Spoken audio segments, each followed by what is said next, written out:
27 নম্বরে বিএনপির অফিস আর 32 নম্বরে শেখ হাসিনার অফিস।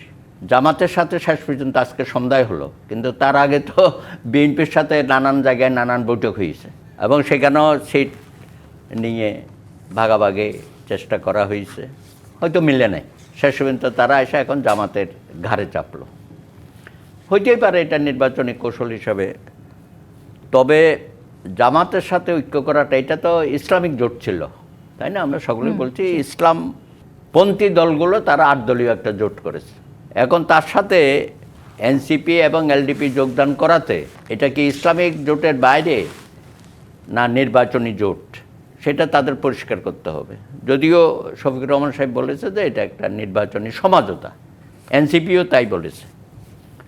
তো যাই হোক, অতীতেও আমরা বিভিন্ন নির্বাচনের আগে দেখেছি, আমরা তো সেলিম ভাইয়ের সাথেই ছিলাম, তখন আমরা দেখেছি যে 27 নম্বরে বিএনপির অফিস আর 32 নম্বরে শেখ হাসিনার অফিস।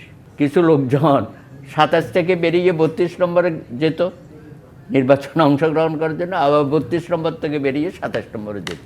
তো নতুন এবং ফিরে আসা গ্রাহকদের জন্য নগদে চলছে ক্যাশব্যাক সহ প্রতিদিন হাজারো উপহার জেতার সুযোগ। হবে আশা আর ফেরা, সারপ্রাইজ সেরা।